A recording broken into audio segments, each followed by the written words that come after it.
I've known a number of folks who commit to a job or follow a call that requires them to raise their own support. I always watch on pins and needles wondering, will they actually make their number? What if they don't? How are they holding up while likely experiencing more no's than yeses? Is there really enough money in the world to support all the good ideas that are trying to get up and running? And as a Christian, I wonder, how does a support raiser's faith do in the midst of it all? Does this connect with you? Have you asked some of the same questions? Have you been the one who has had to raise their own support or watched a loved one do the same? Or does the whole idea meet you as crazy? Well, stay tuned. I think this conversation is gonna speak to you. Let's jump in. Well, why don't we start with you introducing yourselves by giving us your name and what you do and how long you've been doing that. And I know this is a bit of a trick question, so I'm kind of curious how you'll answer it. So you take turns. Okay. Well, my name is Micah, and that's all I have to say about that. No. Yeah, Michelle and I have known each other since she was 15. I was 17, and friends for 5 years, got married, been married for 20 years, and 25 of those years of life together has been in ministry, actually. And this most recent season is stepping into something completely new for us, going from traditional roles of youth pastor, lead pastor, associate pastor to now stepping in as field shepherds with Standing Stone Ministry. And so we get to provide spiritual, emotional support and coaching for ministry leaders of various kinds. So, and how long we've been doing that is very brief. We just started this year. Yeah. So what is that? 6 months? Yeah, basically. I think so. Mm-hmm. Yep. So your answer would be, you've been in ministry for 25 years, but this most recent venture, 6 months. Yeah. Yeah. Is your story any different? Introduce yourself. I mean, we kind of got Sure. the sneak preview there, but Yes. So I'm Michelle Agnew, and I get to be his life adventure partner. And I was going to say it depends on what you mean. yeah. Because officially in this new role and going this direction primarily is the last 6 months. But as you know how the Lord pours things in and plants seeds and cultivates them and such. So we looked back over the last 10 years when we were searching, when we knew the Lord was leading us into a new season of ministry, and went, oh, look at all these things that are consistent and congruent from 10 years ago on. So depending on how you look at it, you could say the Lord has been knitting this together and bringing this to fruition for the past 10 years, I'd say. So name this again. What is Sure. this? And you've been doing this for about 10 years as you kind of draw a line from the present into the past. Sure. So as field shepherds with Standing Stone Ministry, the primary idea, if you will, is to come alongside ministers and ministry leaders of all kinds and be a friend, be a listening ear, a shoulder to cry on, coach, mentor, all that. And when we looked back, we realized caring for others in ministry has been a passion of ours for 10 years. Somehow we would always end up in deep conversations with friends who are global workers, or we'd end up asking the deeper questions or the harder questions of our friends in ministry, or just noticing things and like, hey, I want to make sure we do something for them. Like who, they're applauding and cheering on and championing all these other people. Who's championing them, and who's there for them in their hard times. And so just kind of seeing those things be a passion for us of making sure those who are continually pouring out for others, having someone pouring into them, has been a passion of ours. Yeah. So give a little nutshell of how did you end up 6 months ago, you made a change. Yeah. And it sounds like it's a corporate calling of sorts. You're both Yeah. you're both in on this. but just give a little nutshell of what was before, Sure. and then how did you get into this new role or this new calling? Yeah, so probably a year ago, the Lord was reminding us of a 5-year-old dream, vision, if you will, of what would it look like if ministry leaders had a chaplain of some kind. So I had, through unexpected circumstances, been invited by my chief of police to step into public safety chaplaincy, and so 911 calls would go out. There's trauma, family members that needed to be cared for while the police were doing an investigation. So I went to training for that and began seeing, because of those experiences as well as several others, the parallel between the needs that officers were having and the needs that myself and my friends in ministry were having. There's a sense of isolation and loneliness that comes with ministry, and a lot of it has to do with the complexity of relationships. So if I'm misunderstood by somebody in my church, and then they're angry with me, I'm not free to just talk to anybody else in the church, even if they're my best friend, because I want to protect everyone's reputations. And so there's things like that. There's issues where someone personally will have something go on in their life or their marriage. Something happens to their kids. And because I care for those people, then that's a weight on me as well. But I'm not free to share that privileged information. And so there gets this sense where, wow, this is really hard to carry all of these things. And so that sense of isolation. Anyway, so the chaplaincy, I started to see the value of someone coming alongside. So 5 years ago, I was asking the Lord if this was something he was calling us to create or step into alongside the lead pastoring I was doing. And it was about a year of development, and then it just paused. So back to your question, the year ago, 2023, we started to have some of that come back to the surface. Like, man, I'd really love to, especially investing in global workers and being able to come alongside them, because often you feel really displaced because even your home is not your home. As we stateside would think, oh, they've come home for a year before they head back overseas. It's like, well, it's not really home for them. It's like, so where's a safe place where they can tell the full story? And so I was sharing some of those things with our lead pastor, and he recognized that it was something bigger than my role as an associate at the time. And then what I didn't know was going on was there was some budget constraints that at the end of the day released me to pursue something new. Yeah. And we really do see it that way now, looking back and going, because wow. that can be the Sunday school answer. Right. And God's helped you see that that's also right. Yeah. We definitely had some time of working through all the feelings that come up in something like that. So when that announcement came for us, that was unexpected. And there's a lot of ups and downs emotionally you walk through and something like that.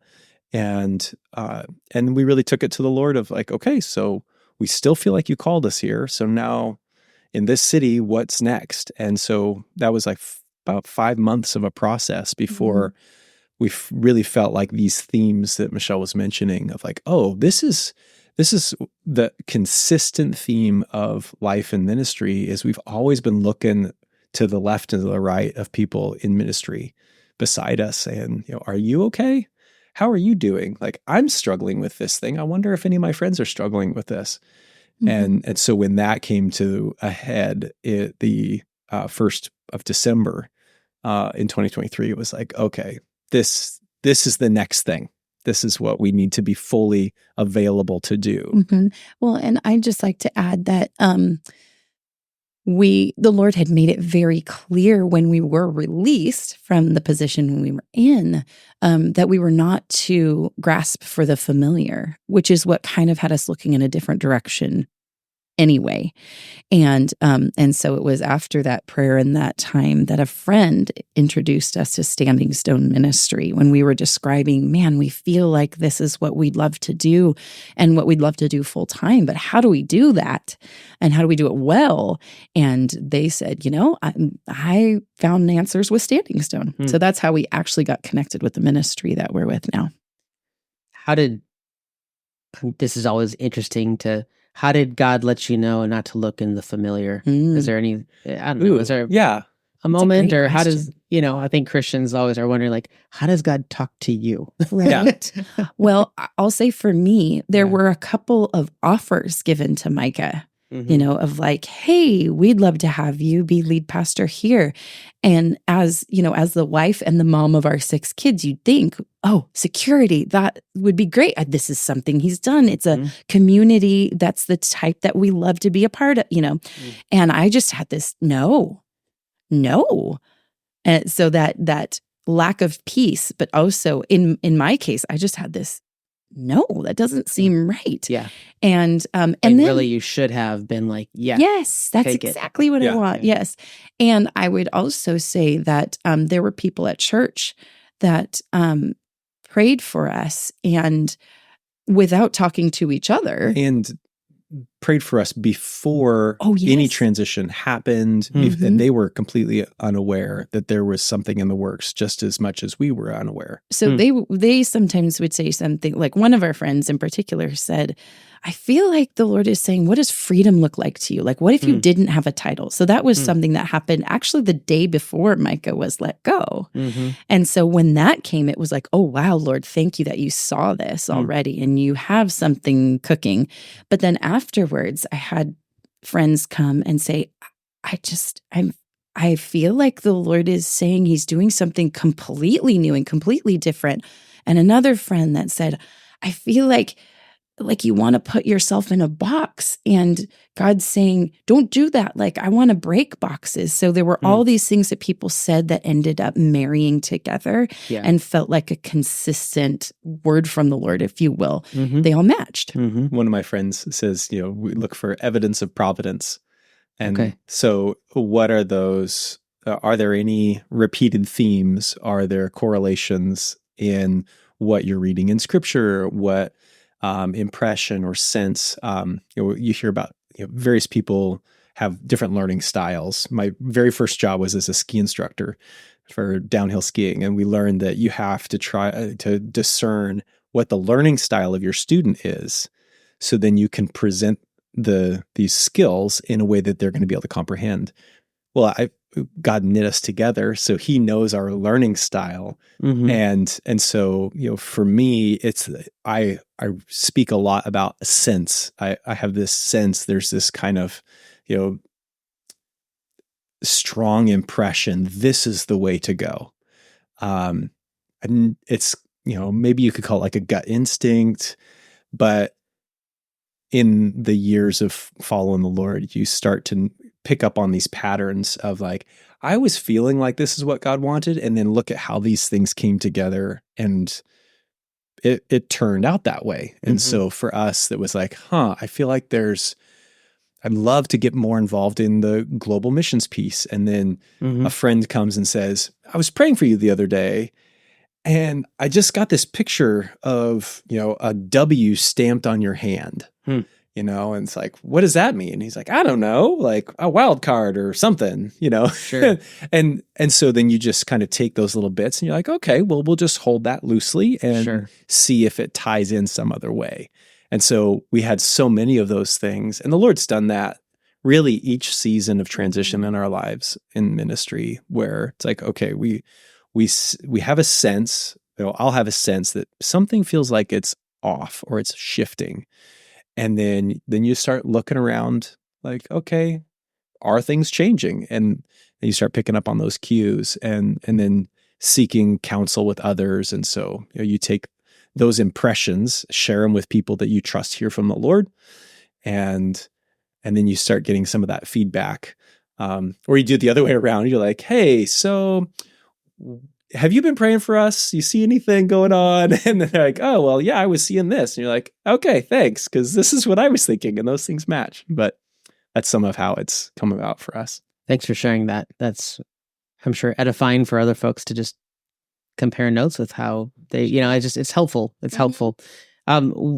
So, the faith, God kind of leading you and letting you know, that segues into this next conversation, which is, I think, the meat of what I wanted to bring you on the podcast for.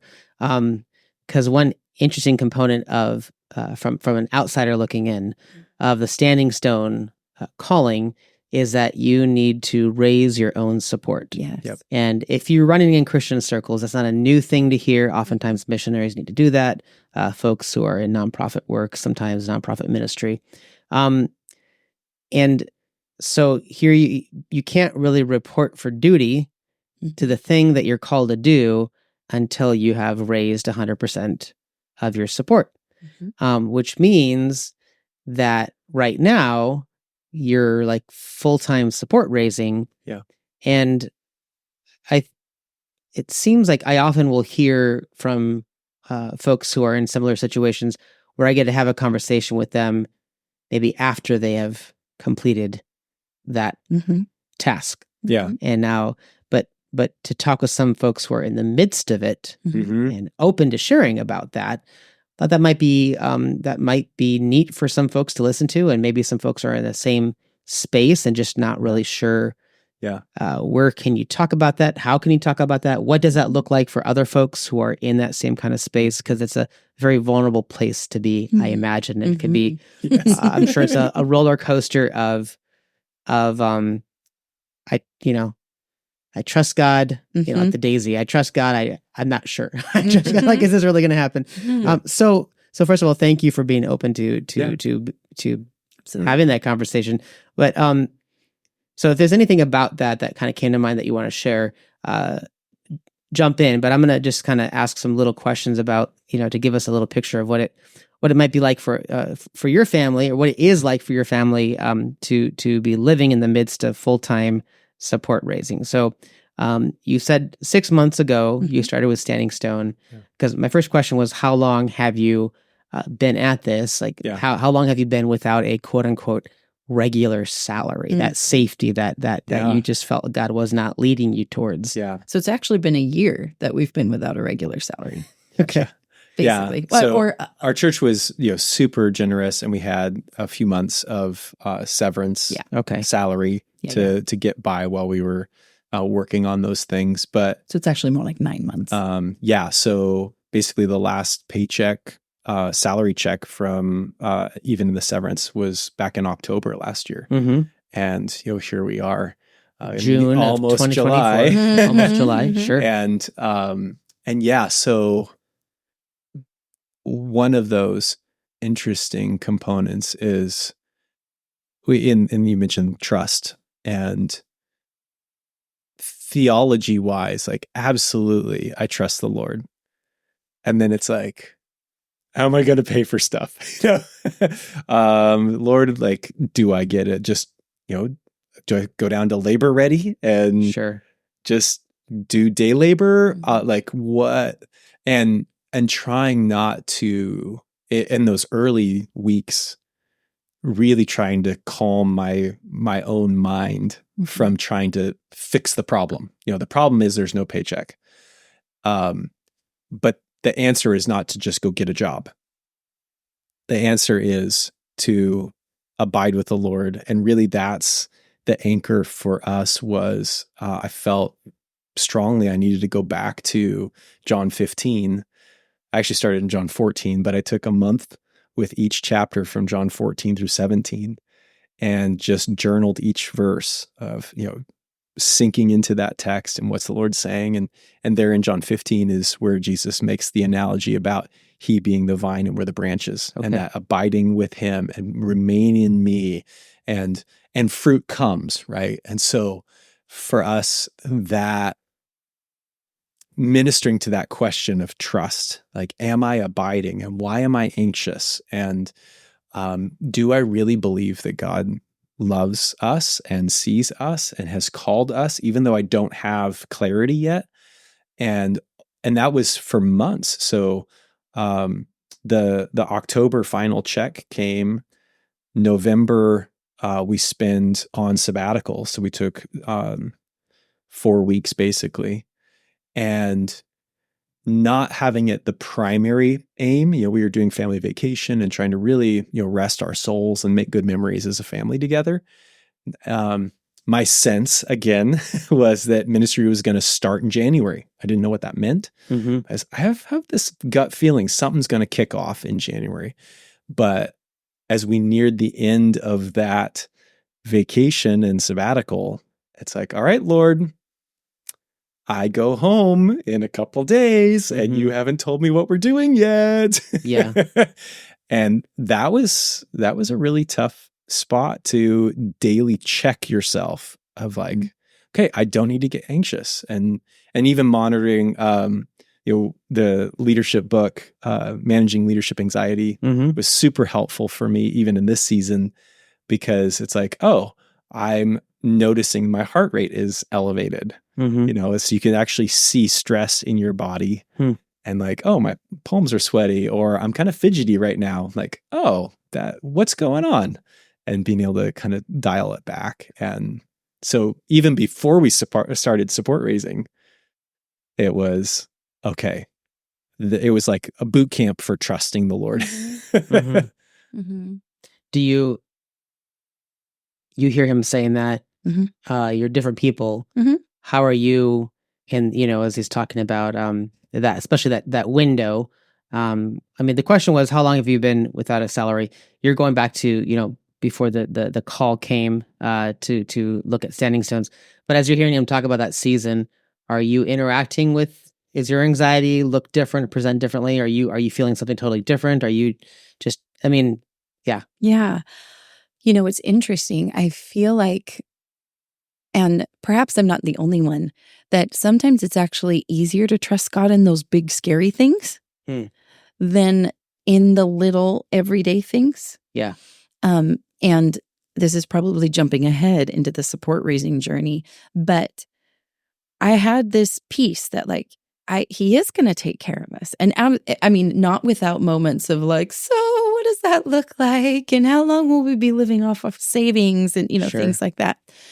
But at the same time, I've seen him come through before for us and for, other friends, other stories that go back to George Mueller, I've seen it, I've lived it. And so I would say I did have a peace. But what's funny is in the support raising journey, I think is where those moments came in more for me. Yeah. Of when we'd go have a meeting with someone and share the vision for the ministry. And then it was crazy how up and down your feelings could get, even though, and what you're thinking going in about what the other people are going to think or receive, and depending on their answer or when it comes and what it is, how it can make you feel so strongly. On many different levels. So I think I was surprised by that, and hearing the Lord say, so do you trust me in this? Sure. And remember, what you are feeling, they are not experiencing. You're feeling this anxiety of, I really need to know if you're going to help. Yeah. And so, and they're not. And it's not that they don't care about you or what you're doing. But so it was strange how it could be from moment to moment, even, where you're just elated and, oh my goodness, look how the Lord is providing. And truly, He is the one providing. And then the next minute be like, I can't believe they said no, that was so weird. I totally thought they would be on our team. Yeah. And how you could go from such heights to such depths so quickly. And it's like embarrassing to see in yourself, or it was for me to see in myself. And yet, since I'm not in one of those super highs or super lows at the moment, I feel like I can look at it and go, but Lord, thank you for showing me that, because it's this place where you are inviting me to trust that He is the one orchestrating and that He will work through all these things and in these things. And He's showing me places where I was still unsteady and am still unsteady in that trust. Yeah. It's remarkable how many elements of your life converge. And so I think this season has revealed so much about where we have our identity placed, because you walk into a conversation where you're excited about what God's calling you to. You're also really wanting, for us being pretty relational people, like we really care about the people that we're talking to. Like, I'm not trying to just raise money. Yeah. It's shake them for lunch money. Right. Yeah. And I think that's one of the mentality things that shifted for us, stepping into it for ourselves and realize like, oh, like I was kind of judgy about how certain people did it, but realizing that raised money mm-hmm. and realizing like, oh, like this thing that I'm inviting people to partner with, I'm really passionate about. I believe God has given us this burden. And so it's his vision and it's his provision. And so I'm not interested in getting money for money's sake. It's, Lord, how are you going to provide for the thing that you've asked us to do? And then because we're relational, I want people to be teammates in this.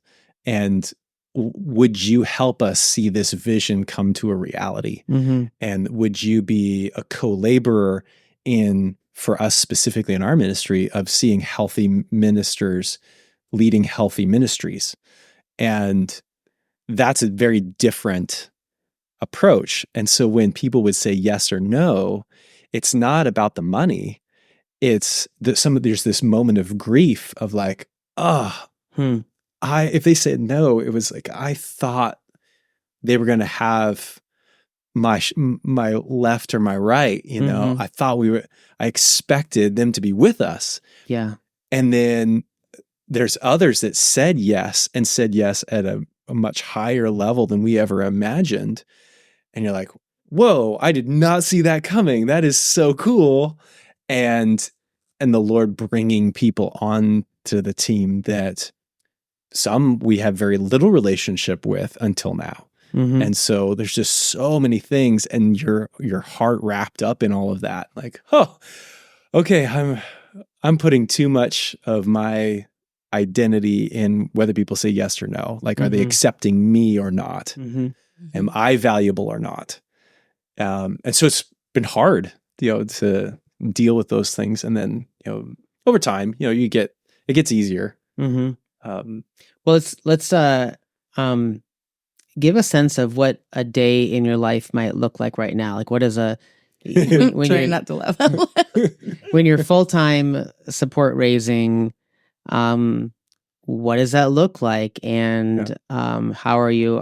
I know you guys a little bit, and so I know that there's kids at home and that you're a homeschooling family, and you have probably a bit of a division of labor on some of this, and then maybe there's points where you join forces in certain places. But I don't know, just talk through what does a day in the life of the Agnew family kind of typically look like right now? Is there a typical day? Sure. There's a few typical things. broad sketches. Yes. But I don't know, but maybe where a specific does stand out. That could be helpful. Well, just a short bit of context. We have 6 kids spanning from a year and a half to 16. Mm-hmm. So you're the perfect family to send out, right? In a place where there's no financial security. Yeah. Right. Yes. Yeah. And so, we're in that weird space where, our 16-year-old just started his summer job. We only have 2 cars. Someone's making money in the family. Somebody's making money. Right? I hadn't even thought of that. Thanks. Now I feel really bad. But yeah, so he's heading off to work, taking my car. Yeah. And so now, and this just happened this week. Yeah, so that's wonderful. Now we are trying to figure out like, okay, well, I've got, appointments on, these times, these places. Today, for example, it's like, okay, I've got a scheduled phone call at this time. Vacation Bible School is happening at the church, and our family has been helping. And the church I was let go from, we're still attending there. We're still involved. We still love that community and the pastor and everything they're doing. And so we're part of that. That's a fun story too. We won't get into that one right now, but that's just that's a testimony right there. Right. Mm-hmm. Yeah, the Lord's been so gracious in that, and so you're okay. So we're all going in together. Like, okay, yeah, we're all going together. Well, then I'm gonna head over. So I'm going to walk to somewhere to go, work on this stuff. So now I'm praying and I'm working on some thoughts about a newsletter. Meanwhile, the family's over here doing stuff at Vacation Bible School. My son's off at work. And then you're like, okay, we're driving and my call got postponed. And so now I'm trying to do a business call while we're driving to hang out with friends. And a business call would be a call to raise support. Yeah. Right. So, a pastor calling and, he's invited me to come and share at their church. And so we're working out details of those things. There's kind of a range too of what business, if you will, would look like. So there's the support raising calls, but then there's the relationships we already have and those mentoring and coaching and just being that ear to listen relationships. So those things are still happening in the background. Yeah. Because we didn't change. Right. Now we get to do it full time. Yes, exactly. Yeah. So those things are happening. And like, if you ask our kids, they're probably like, yeah, we're still not quite sure what we're doing. But so we have, the night before, everyone's at the dinner table and going, okay, so what are we doing tomorrow? And we get out our calendars and like, okay, all right, we're doing this, that, and the, oh, wait, how are we going to get so-and-so here and, so-and-so there? And okay, well, we could do it this way. And then in the morning, it's like, okay, is that still happening? Are we still doing everybody that? Remember, so we all need to be in the car at this time because these things are happening. But before the summer job happened, while we were trying to figure out like what are rhythms that we could do, and because we are sharing this role as field shepherds, and so we feel like it's a whole family thing. But yeah, then you and I specifically, yeah. So we're part of Standing role. Stone as ministers there, and then so with that, support raising, because there's relational bonds that are built, we would love to be able to do these things together. So if there's somebody that is family friends that we would like to share the vision with, ideally there'd be 4 of us sitting down, 2 couples, and we get to talk through it. Well, when we got these kids at home, it's like, okay, well, we're a family. So so we had to figure out like how many of those appointments can Michelle be at in a given week. And I wanted to say, I think for anyone who is in a support raising journey, I've had to learn, because I want to do things just right. I want to do things perfect. And I want relationships to always be good and in the right place and stuff.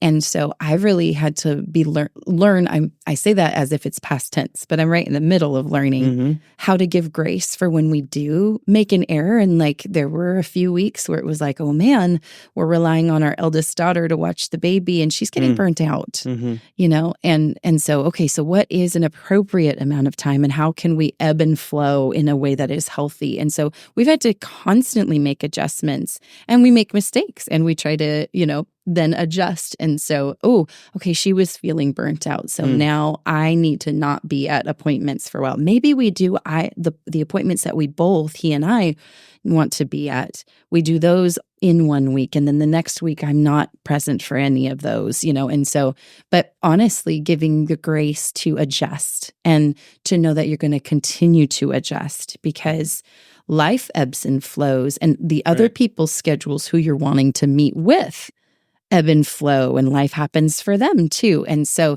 it's been a real learning curve of giving grace for being fluid and going, ooh, that didn't work so well. Or, oh, wow, look how these things all stacked up, these appointments or phone, whatever, how they all stacked up. So we need to make sure that we take some time as a family before and after. Or my eldest daughter, okay, we need to make sure that we do something special for her and to thank her, and, some things like that where you go, okay, how can we made a mistake, or, ooh, that was too much. And so how can we pivot? Admitting that honestly and openly. And we had numerous times where we went to our daughter and said, so how are you doing? And then she was honest and told us, like, I'm really tired. I don't want to do this anymore. Okay, thank you. We're sorry. And so we're gonna talk and like you to think about it, and really trying to bring our kids into the process. Well, we're figuring it out because we don't know. But yeah, I would just add to that with the seasons, it was a lot easier to do stuff together in the winter then as summer starts happening and then summer schedule stuff happens, and then there was less rhythm. And so any deficiency that we have was amplified. Mm-hmm. So our deficiency in communication was amplified because the complexity of our schedule was amplified. And so it's like, oh, I forgot to tell you that I'm leaving at 7 a.m. because I got to drive to such and so. And like, oh, so we're not having breakfast together. Okay, fine. That's fine. Okay. Mm-hmm. And when you get me home, let me look at my calendar. And, things were constantly changing because I would make a bunch of phone calls and then you're waiting to see, so I'm like guessing at tentative dates and putting question marks. And we had to figure out a code, even if we share a Google Calendar.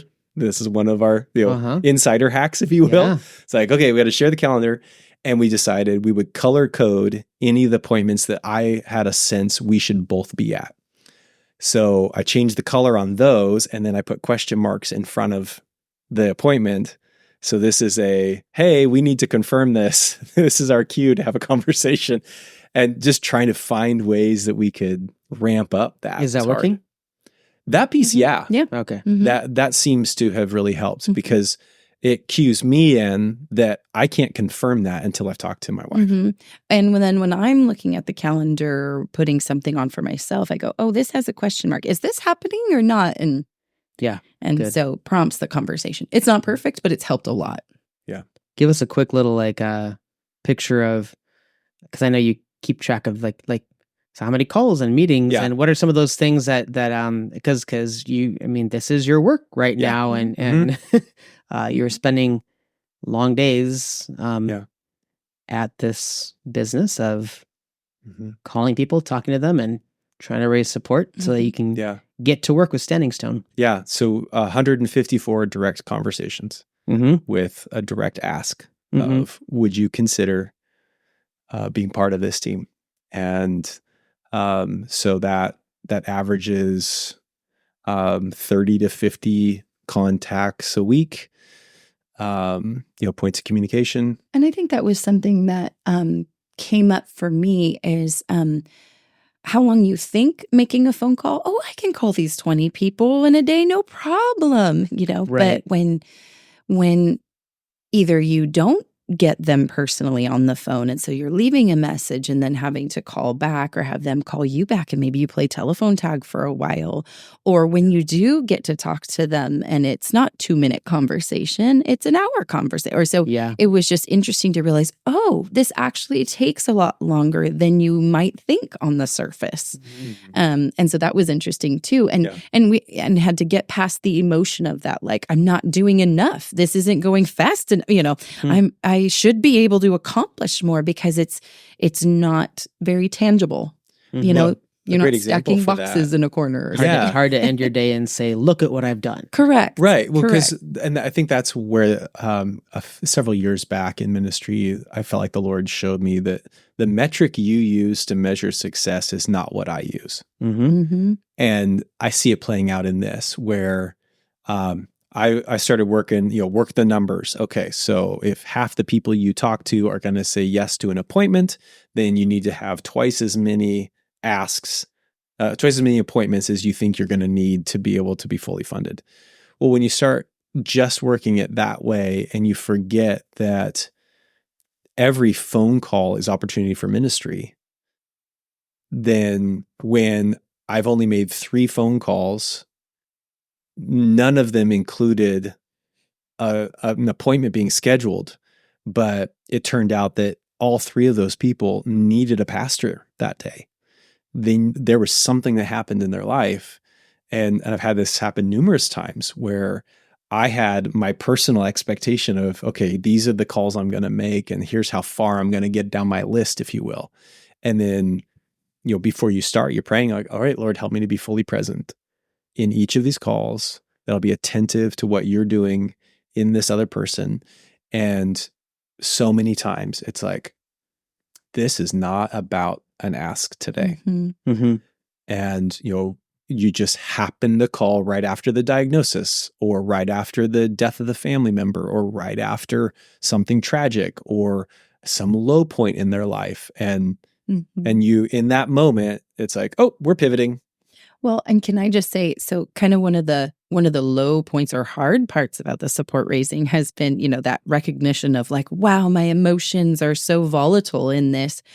And I would say, and that nebulous, intangible nature of the process in some ways. And then on the flip side, one of the great joys has been realizing that it's not that you're waiting to do ministry until you're fully funded, but like having conversations with people like this has been so beautiful and life-giving, not only for the ones that the Lord orchestrated for someone in need at a very difficult or dark or hard time, but then also the opportunity to connect with people that maybe you haven't in a very long time, or, taking time even in a presentation to go, now, how can we be praying for you and what's going on in your life? And it's been such a special reciprocal thing that we were not anticipating, that there has been so much joy in having those conversations, because they're not just about raising money. They're about relationship and what is God doing? And so what is he doing in you? And how can we love you and be partnering with you in what the Lord is doing in your life? So that's been really fun. And like I say, it was an unexpected gift. Yeah, I mean, I was thinking, you making so many calls, so many things on the calendar.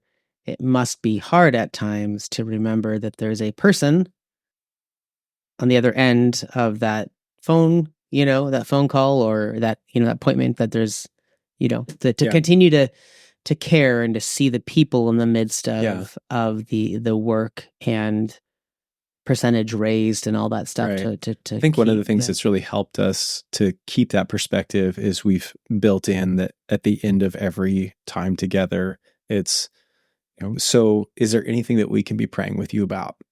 And then you wait, and the stories that come out, and here we've shared our hearts, and that question then sets the table for this is relationship for us. This is not just about us trying to raise a budget.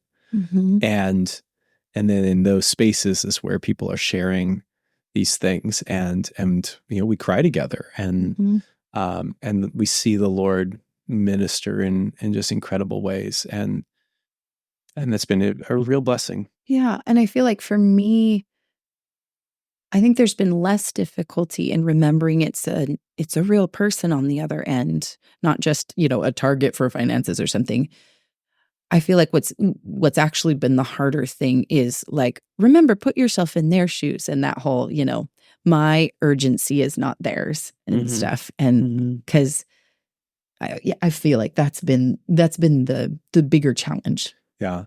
I think the biggest emotional anxiety piece is for us is the waiting for people's answers.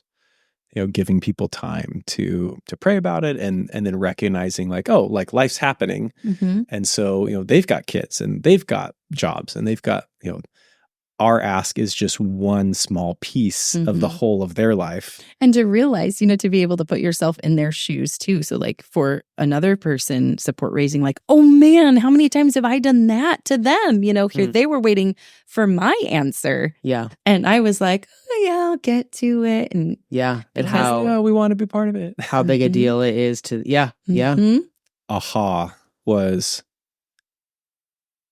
and fortunately, the Lord helped me see it early in the first month or so. But the aha was, oh, I don't have to wait to do ministry. The thing I was most worried about or fearful of, like, here I have all this desire to care for people, and I have to wait until the budget's there. And like, Michelle and I hate money, because it gets in the way of stuff, we don't want to be bogged down in these things. And so like the sense was, oh no, I'm going to do something that I hate, make phone calls. And that's going to be my full-time job for an unknown period of time. And I have to just be on hold to actually care for people. And within the first couple of months, it became abundantly clear, like, oh, every day is ministry. every opportunity to sit down with somebody, every phone call, every face-to-face, like there is something that the Lord is doing in each person's life that now I get at least a window into. And then being able to see that, I've started to say it's like I've become a purveyor of stories, because you get to not only hear stories, but then, for example, I asked one of our dear friends from, she was a teacher when we were in high school, and I got to sit down with her just a couple weeks ago, and I asked her permission if I could share the story in other places, and she gave me that. So, in hearing from her, the journey that the Lord walked her through when her husband was killed in a hit and run accident in a Walmart parking lot. And that immediately she prayed, Lord, I forgive him. And as we sat together in her living room for the next hour and a half, 2 hours, as she tells this story, and we cry together over and over again. And this is, 3 years ago, and she's, very much in the midst of grief still, and yet joy in the Lord, and just such a strong woman of faith. And I was so inspired. And so, those things, if I could have gone to someone who's starting, be looking, abiding with the Lord daily. And before you start each of these conversations, remember that God is doing something in this person's life that you don't yet know about. And so that curiosity has really helped to remove some of the anxiety for us. And it really has heightened the joy in the process, even when it comes to those unknowns and the waiting for answers and all of that stuff. It's like, well, even if they're not able to be part of this ministry, I now see the ministries that they are a part of. I now see the things that they currently are facing. I now have this window into the health issues that they're dealing with. And our world has grown because of it. And it's been amazing. Yeah. And I would say, kind of piggybacking off something I said a little bit earlier, is I would like to go back and tell myself, or remind myself, that remember the faithfulness of God. It is his nature to be faithful. And so when he's calling us into a faith journey, if you will, a deeper faith journey, I think it's easy for someone like me to think about the hard, like, okay, here comes the hard and the stretching and the, but if we truly believe that he works all things together for the good of those who love him and are called according to his purpose, then I would tell myself, watch for and be expecting the delights as well, because he's got those too, and then celebrate them. Because I think there's almost this ooh, that was exciting, but shit, what do I do with that? Oh, is something bad coming next? There can be that sort of, I don't even know what to call it, but to say, delight in those things and expect them. Yes, there will be the hard and the stretching, but he is so good and he loves you lavishly. And so it's been fun too, when something unexpected came that, was out of the blue provision. We just had one the other day where got a letter from the IRS and thought we were owing more. And they were like, actually, here you go. And there was an error on your return. And here, you're getting this money back. Completely unexpected. I suddenly like the IRS. Yes, suddenly. And so this, not too often you go, thank you, Lord, for the IRS. Yeah, but to recognize that was you, Lord. Yeah. That was you. And thank you for bringing that in that moment. And then to celebrate it with our kids too, because they're on this journey with us. Yeah. And, your kids are part of what you're doing, and whether they know all the details, they are sensing and feeling that what's going on in you, And so to be like, hey, guys, look what God did. Look what just came out of nowhere. And being able to stop and celebrate. Yeah. Is something that we're really working on. And so I would, so my younger self. That celebration of a few months ago. The celebration piece has been big for us, realizing that, as a task-oriented person, it's always looking to the next thing. It's like, okay, so we got to this benchmark. Now we got to get to the next one. And we got some coaching early on, said, this is a big undertaking. So figure out some seasons, some moments that you're going to celebrate when you hit certain milestones. And so, we hit the 25% and yes. So we went out to dinner and, and actually somebody helped us do that. Like, here's some money, go out and celebrate. And so we did. And it was super fun. And then, hit the 50% mark and like, okay, let's celebrate. And so at 75%, we're going to have another thing that we're going to do. So you guys are between 50 and 75. We're listening carefully. Yes. Yeah. We're narrowing in on that 70% of the goal. And, it does feel like there's been a mental shift, between halfway and now. And I've had some people tell me that, okay, well, the last 50% is a lot slower because you've already exhausted all of the really close relationships by this point. And so now law of diminishing returns, I was told, which was very discouraging. Like, this has been so much work. I gotta, now it's going to take even longer to get the rest of the way. But in contrast to that, I feel like I've had a perspective shift of just focusing more on the ministry of the moments and like falling back to abiding with Christ. So today, my personal, fleshly sort of like, I need to make a bunch of calls today. I'm really tired today. And so I spend more time journaling and reading scripture than making any phone calls. Just like, I need to build my soul up and take a nap and continually reminding ourselves that, like, okay, Lord, this is your timeline, like you said earlier, that this is your timeline. So whether the law of diminishing returns comes into play or not, Lord, you're the one that's going to do it for us. And so help us to be faithful in this moment. Like you said, the ministry of this moment, but also just what do you have for this moment? And maybe we'll be surprised and he'll tie it up way sooner than we thought. Or maybe it'll take longer than we thought. Yeah. Do you have a deadline when you need to be done by? Does Standing Stone have not from the ministry? So we set an ambitious goal of starting support raising in February to be finished in June. So that we would be able to. And again, it's June 26th, right?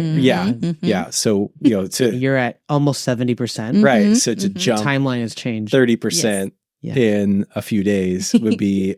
He could do it. That's a parting the waters, walk on dry land sort of thing. But I wouldn't be surprised. But sure. But what that goal did is it gave me just something to shoot for, and when if you don't hit a goal, that's not failure. It's, okay, well, here's what seems reasonable at the time. And now I have more information. And I do feel like I want to go back to your earlier question of what I would say to others who are entering into this season. I'm so thankful that we have a team as fellow Standing Stone shepherds, encouraging us to take care of our own souls and our own bodies. You can't even imagine how the emotional exhaustion, your whole body feels it. And I feel like it's surprising too, because you're like, I just made phone calls and had coffee meetings with people. I haven't done anything. All I've done is, chat with people all day. It's like, I am so incredibly tired. Yeah. And to give yourself permission to rest, you see Jesus does this right before major things, right after major things, he disappears. And he's gone in the wilderness and they're like, hey, where'd Jesus go? And he gets away by himself and rests. And so having to give myself permission to not get stuff done. But that's what you would have said to a younger self. So if you're starting into support raising, there's going to come a moment every few weeks or more where you're just wiped out and you're going to feel bad about needing rest. And you don't need to feel bad about it. Mm-hmm. This is exhausting work because you're putting so much of your heart and energy into it, and you're praying and you're believing and you're hoping, and it's just, it wears on you. So rest. It's okay. I don't know how personal this is, but I was just thinking, if putting myself in your shoes, my like there might be times where, Michelle, you might be like, Micah, shouldn't you be making phone calls right now? Mm-hmm. Or Micah saying like, Michelle, shouldn't I've been making all the phone calls, honey. You haven't responded to that email invitation. So, I don't know, like there's moments of just kind of like, oh yeah, shouldn't someone be doing something? Oh yeah. Oh yeah, we have those moments. Yeah. For sure. Yeah. Yeah, I imagine that'd be part of the journey. We tried to sit down at the beginning. I'm like, okay, so we want to do this as a team. So how can we do that? Like, what elements of this are things that you want to do? And say, oh, well, And I'm going, ooh, I could do this and this and this. And then as life pans out, and I'm like, I can't even get this one thing done. And so now there's more on his shoulders. And he's been incredibly gracious. But that's a strange thing of like, wow, I thought I could do so much more in this process. Is that is it a personality thing for you of maybe thinking you can? Yes. There's more hours in the day than there really are. Yes. In fact, I have 2 children that now help me. Mom, this is going to take you this. You think it's going to take 15 minutes. It's going to take an hour, Yeah. So they is that helpful? Yeah, it depends on the moment and the delivery, I think. Right. Like, remember, we have to be here at this time. Like, okay, thank you. Right. I should stop whatever it is I thought I could do in that time. Do you have any, tips and tricks that you've discovered so far of living on a smaller budget? Ooh, I don't know. We've done that a lot. Yeah. Right. I guess it's not necessarily, maybe it's not a new thing for this season. I think the statistic, it's 57% of ministers believe that they're not receiving a livable wage. And that's from a salary position. And that played out for us. We were serving in a rural church that basically, knowing we were called to ministry, we said, here's our fixed expenses, which did not include housing. And if you can cover that, then I'll come full time as youth pastor. And so we had to live with someone else. And every other month we stood in a food line at the neighboring church because they had food for us. Yeah. So we've walked that road. Mm-hmm. I highly recommend some of the things in the Dave Ramsey model of having emergency funds. So we had a really great sense of security going into this season of unknown, because over the last 20 years of marriage, we have a savings account, and we've been giving above our tithes, and so living in a generous way, and recognizing that we had really great training from our parents, that helped us to learn how to stretch dollars, even from our childhood. And even in kind of some of the less like day-to-day things. But my family, my parents were great at free fun. So like, I remember gloriously going to a mall and riding the escalators. Nice. And it was delightful. And I think now I'm understanding free fun. Yes. And so, those things that you can do, because I think we're so taught to believe that, you have to buy the newest thing and do this excursion and that excursion. And it's not that any of those things are wrong to have or to do, but there's so much that you can do. And and from the perspective of a child, especially if you have a family, like from the perspective of a child, they're delighted to be with you, and so there have been a couple times that we've gotten to stay in a hotel and riding in the elevator, 50,000 times. Yes. And so some of those things, like to recognize, sometimes I think we have expectations of how grand and glorious fun has to be, or time together has to be. And it may not be what we think. So lots of free fun. Yeah. Delighting in the simple things has been an anchor from Michelle's childhood and her parents that then she brought. And so even early in our marriage, one of the things I still love about her is her ability to delight in just very simple things of, so we stop and smell flowers and, so you can go to a city park and take your Nerf guns and turn it into this epic battle, and that didn't cost you anything. Or you can, go for a walk, or you can, so learning those ways of like, it doesn't, to be together and for that, stability as a family doesn't take money. And I would say, just kind of some of those like, I lost the word.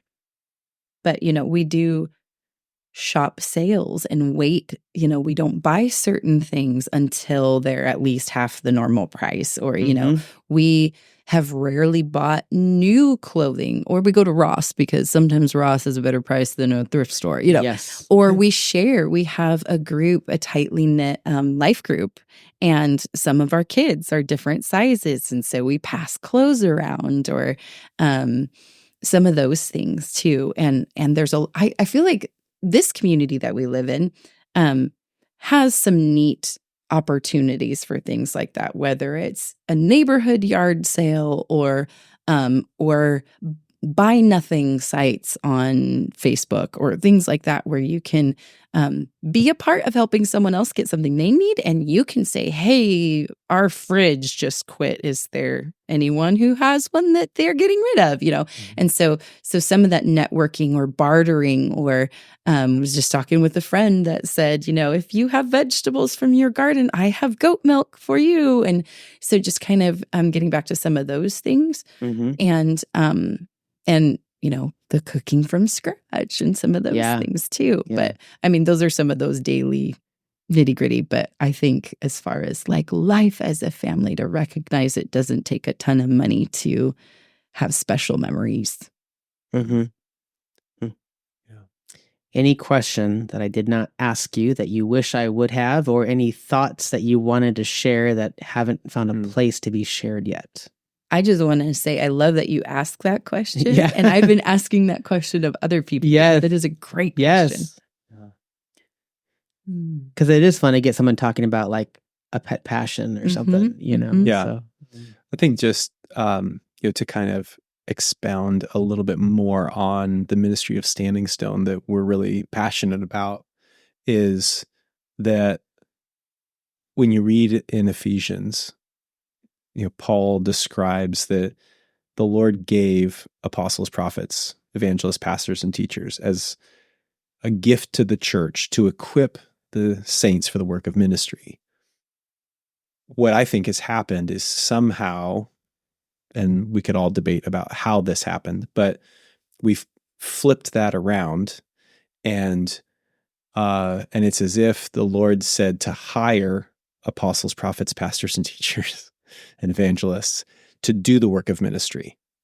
And that's the model that a lot of communities of believers are operating in, when in fact, the body of Christ is ministering in the world. And so we have inadvertently put pressures and expectations on our pastors and leaders to do more than the Lord has called them to do. And that's the reason I have a job now. That's the thing we're called to, is come alongside these who have a heart for the Lord. They have a heart for their community. They have a heart for their people. And they desperately want to serve and see them grow in Christ and serve the way Jesus has equipped them. Simultaneously, they have to work budgets and maintain buildings and 62 other things. And so for listeners to be aware of what are the expectations that you have of the leaders in your church, and are those biblical expectations or not? And if not, I think could be instructive to ask, where did I get that idea that this was my pastor's job? And then to go another step further and saying, what is the Lord speaking to me, that's my unique thing as part of this body, part of this community that is being the salt and light that Jesus said I am as a member of the body of Christ. So that's, I think, a set of questions that could radically transform how churches operate and get to healthy communities of believers, and then their community really experiencing the Lord, because it's not 1 or 2 or 10 people doing ministry. It's the entire congregation that's serving in the world. Mm-hmm. I would say something that I'd like to say as it pertains to support raising is we're encouraged to read The God Ask. It's a book. And as the title is, the whole idea is that you're not asking people to support you so much as you're asking God. Because if this is his vision, then he is going to be the one funding you. But he wants to do it through others because he loves to make us a part, Mm-hmm. And so to keep that perspective of it's him you're asking. And then he'll say, and I want you to ask this person, but to go back to that, ask him. And then just to be vulnerable, again, giving that grace for oneself.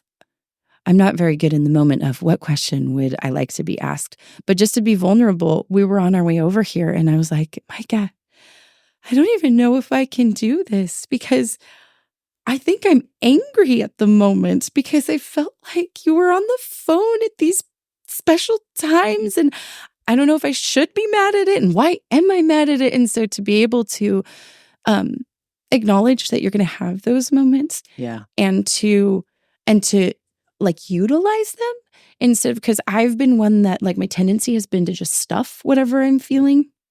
And that's not on Micah at all. He's the one that's been coaxing me out of it over the years. But to go, okay, so what am I actually feeling? What is this angry feeling coming from? Am I feeling neglected? Is it that I'm feeling like something's out of control and I want to control something? And to help get down to what it is I'm feeling so that I can address that. And so then that's you utilizing that moment to kind of try to tug on that a little bit and find where it's coming from. And in this case, yes. And in this case, it was not keeping it from him because everything in me was like, don't talk about that on the way over to a friend's house to record something. Yeah. That's the worst We're time going to go ever. talk about how glorious it is to be in support raising. Yeah. But on the other I'm hand, angry today. right.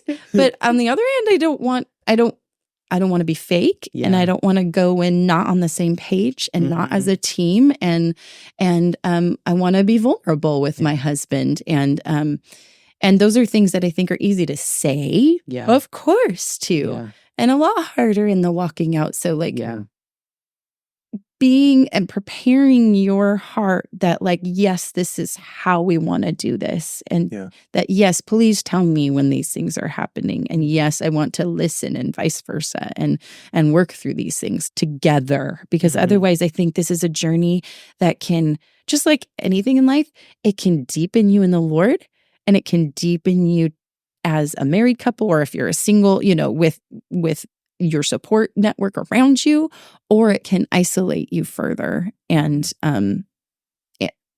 and make you feel more insecure and stuff. And so much it's the same situations, but it's, am I going to lean in or am I going to run and hide, So, and sometimes too, you probably just have to like,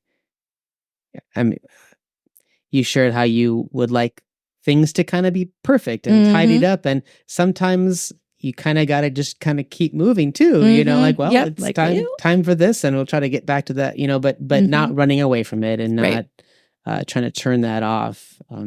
That's something that I'm very much on the outside of your journey. But one of the reasons I wanted to get your story on the podcast was I see a value, first of all, in Standing Stones, the call to Standing Stones, but then also you're going to be, and you've already touched on this a little bit, but you're going to be talking to ministers and asking them, maybe counseling them to change their pace or to try to not run from what they're feeling and try to be more honest and try to make the most of have time together or think creatively about their budget. And you guys are getting that chance to do that Yes. right now as you're preparing to be that kind of, so it's not like you got to get it perfect so that you can tell other people how to do it, Right. but trying to be really, close to the ground as much as possible, and see this prep time as a bit of a laboratory or a training station, or I don't know, because then you can talk to folks and you're sharing things with them that aren't just nice Sunday school answers, but they're things that are coming out of a lived experience, ministry experience as well. Well, and I'm really glad that you brought that up, because that's something that the Lord is teaching me. Is it can feel like, well, if this is what He's called us to do, then I should already be immaculate at it. I should already be great at it. And so when you're like, oh my goodness, I'm going to be inviting others to slow their pace or remember to rest, and I am not resting well. There can be that thought from your own flesh or the enemy that like, see, you're no good at this. Who are you? Who do you think you are to be stepping into this? And oh boy, that one hits really raw. It can be easy in this moment to be like, oh, well, of course that's the enemy. It's a lot harder to distinguish that that's not the truth, or even to go, even if it is, Lord, you're the one calling me, and I'm going to trust that you're going to be the one filling me so that I can. And so thank you for showing me this now so that I can rest well in this, because maybe I've rested well in another area, and this is a new place that I didn't know. And then the reminder of, and that makes you more relatable. Because if, oh yes, I've always rested perfectly and I've always taken the right amount of time and things, then what about the person that's not? And so I've had to remind myself of that as well. Yeah. I love Henri Nouwen's term that we're wounded healers as ministers. And, Jesus was wounded for our healing, and we get to enter into that same ministry, and God's power is made perfect in our weakness, and so owning those things and like, I don't have all the answers, I never will, and I have my own hangups and my own brokenness that I'm bringing to the table, but that awareness then is, so I'm learning ways that those things have hindered or are hindering me. And we can then have a conversation about it. What are the things that you're seeing are some of your wounds that are still festering? And I don't have to have it all together to have that conversation. And then we get to bring them to the Lord together. Yeah. That I don't come from this place far off, that I'm coming right in the middle of stuff too. And so we could come together in a different way. Yeah. So I think that's one of the things that I love about the ministry we get to do is, I'm not the expert that you're paying to come be, get a consultation with, that, we really are coming alongside as fellow travelers, if you will. And the invitation is, hey, let's do life together and let's draw closer to Jesus together. And then really the Holy Spirit's the one that's doing the work, and we get to bear witness to it and benefit from it ourselves. And that's a really fun place to be. Hey, how are you without 6 kids right now? It's quiet. It's a Wednesday night and they're all at church. Making use of those moments, and Yes. Yeah. Well, thank you for sharing your story and getting vulnerable and giving us a little picture from the inside of a family that is doing full-time support raising, and what you've been learning along the way, and maybe down the road, we'll check back in a year from now, and let's hope that you've Right? Yes. That no. Let's hope that you are where God has called you to be, and ministering in that space, and whatever that looks like. And so, but it will be fun to maybe check in down the line and see That'd be great. what has elapsed between this conversation and the next one. So Thank you, Micah and Michelle. And thank you so much for having us. You're welcome. What an It's been honor. a pleasure.